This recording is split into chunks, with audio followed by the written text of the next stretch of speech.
Hello and welcome to my channel. My name is Mitchell. I'm a sewist and fashion designer. In our first video, I'll be teaching you how to draft a basic bodice block. A basic bodice block is a sewing pattern that can be modified to create different styles like tops, shirts, blouses, dresses, and more. When you're learning how to draft, it is very essential to start from the basic bodice block. This is because it can be manipulated into any design that you want. Before we start drafting, these are the measurements we need to take. Waist circumference, bust circumference, bust span, shoulder, shoulder to bust, shoulder to waist for the back, and the armhole. Now let's get started. So I've already drawn my shoulder line. From the top, I went down by 1 inch to get my shoulder line. And I'll label that as AH, shoulder. And the vertical line would be our center front, CF.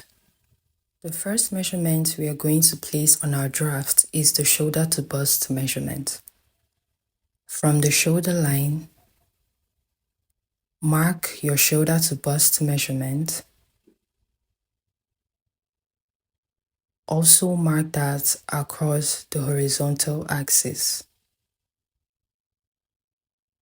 Then draw a straight line across. This line would be the bust line. The next measurement we are going to place on the draft is our shoulder to waist measurement. From the shoulder line, mark your shoulder to waist measurement.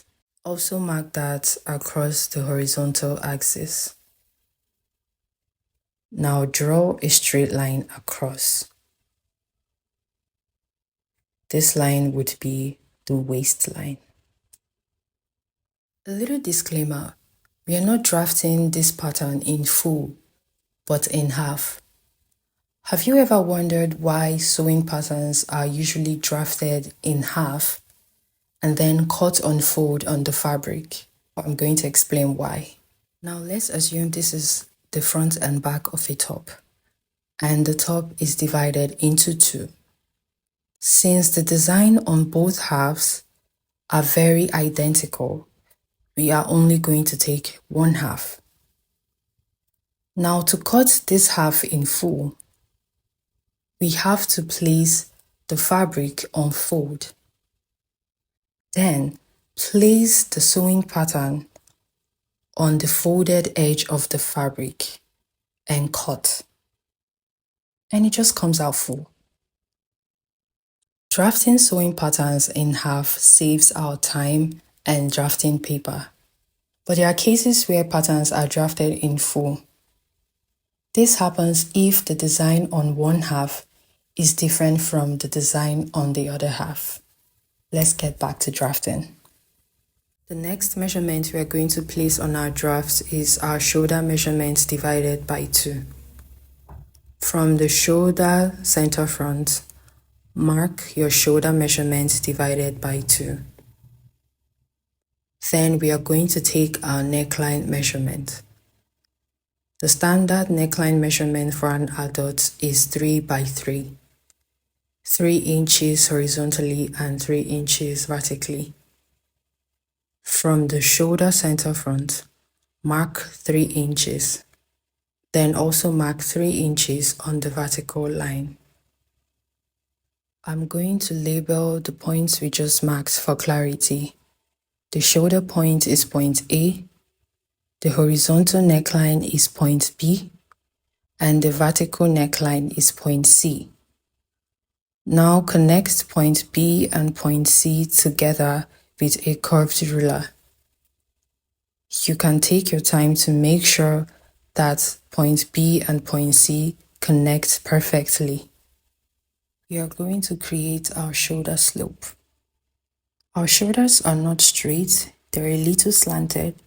So to get that slant on point A, go down by 1 inch. This new point would be our point D. Now connect point B and point D together with a ruler, and that would be our shoulder slope. Now measure what you have on point B and A, then mark it on point B and D, which is the shoulder slope. We are going to place our armhole measurements divided by 2. On point D, mark your armhole measurements divided by 2. That new point will be our point E. Connect point D and point E together with a ruler. Measure what you have from point A to point E. Now mark that across. Draw a straight line across. This new line would be our chest line.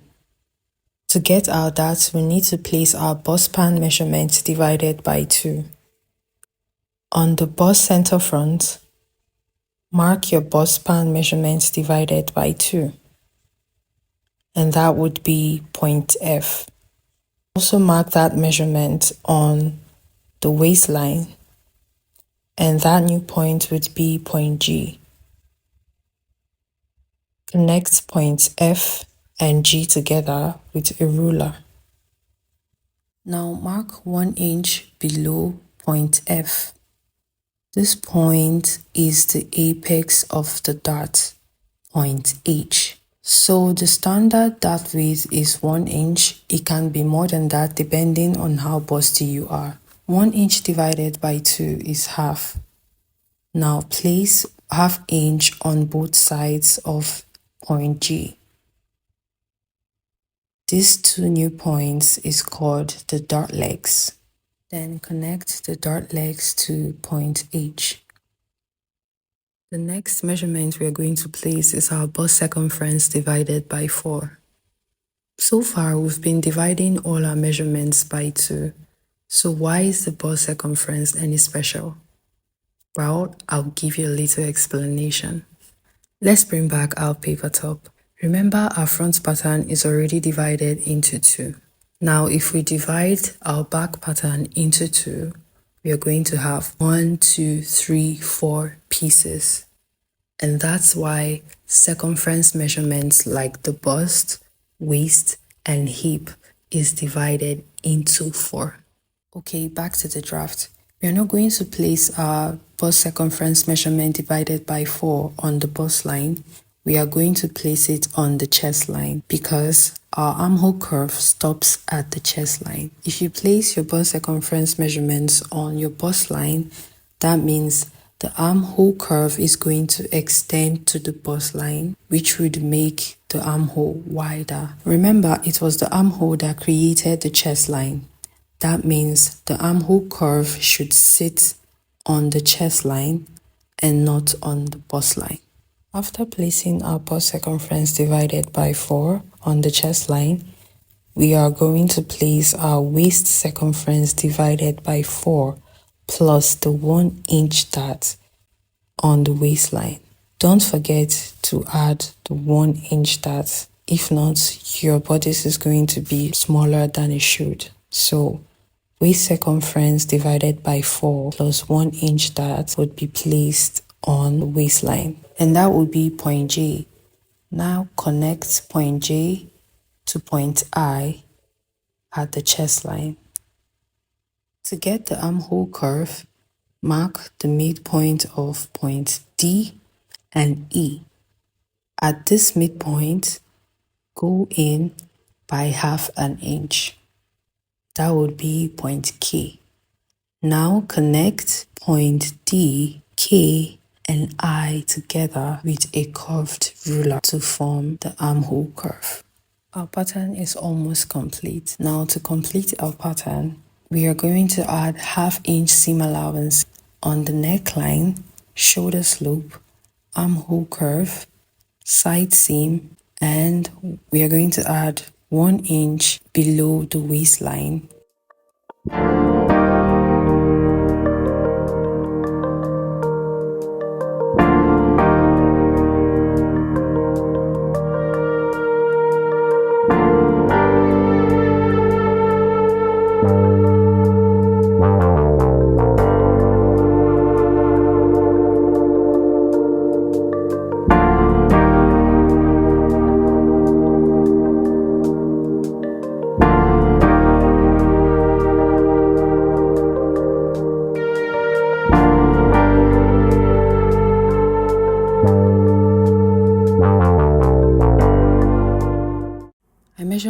inch below the top of the paper to get the shoulder line like I did in the front, and I also placed 1 inch zipper allowance. So the first measurement we're going to place on our draft is the shoulder to waist measurement. From the shoulder line, mark your shoulder to waist measurement for the back. Mark that across the horizontal axis and then draw a straight line across. Place your shoulder measurement divided by 2 at the shoulder line. We are also going to place our neckline measurement. The standard neckline measurement for the back is 3 by 1, 3 inches at the horizontal line and 1 inch at the vertical line, because our back neckline is not as deep as the front neckline. Then connect these points with a curved ruler and extend it to the zipper allowance like I did. There's not much difference between the front pattern and the back pattern, so we are almost going to be doing the same thing we did on the front pattern. The difference between the front pattern and the back pattern for this bodice block is the neckline, the armhole curve, and the darts. Also, it is not necessary to place the bust line on the back pattern because we are not placing any measurement on the bust line. Our dart measurement is going to start from the chest line to the waistline. To get the armhole curve, find the midpoint of point D and E and mark. Now connect this mark, point G, to point H with a curved ruler. Our front armhole curve is deeper than the back armhole curve because our back is wider than the front.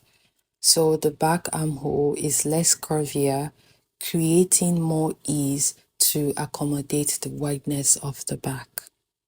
Now we are going to reduce some excess at the zipper area to avoid any bulge around the zipper, and we are going to do that by going in by 1/2 inch at the zipper allowance. Then taper it a little along the chest line. Add seam allowance all around and cut. After cutting, place your patterns together. You would notice your back pattern is shorter than the front. My back pattern is shorter by 1 inch, so we are going to balance this out by removing the difference from our front pattern. We will be removing this difference in form of a dart. Below the bust line, mark the difference between the front pattern and the back pattern. Now connect this point to the bust point with a ruler. This will create a dart. Then cut off the shaded part and tape it back together. You see, the front pattern and the back pattern are now the same height. And we're done drafting our basic bodice block. If you found this video helpful, please like, share, and don't forget to subscribe. It means a lot to me.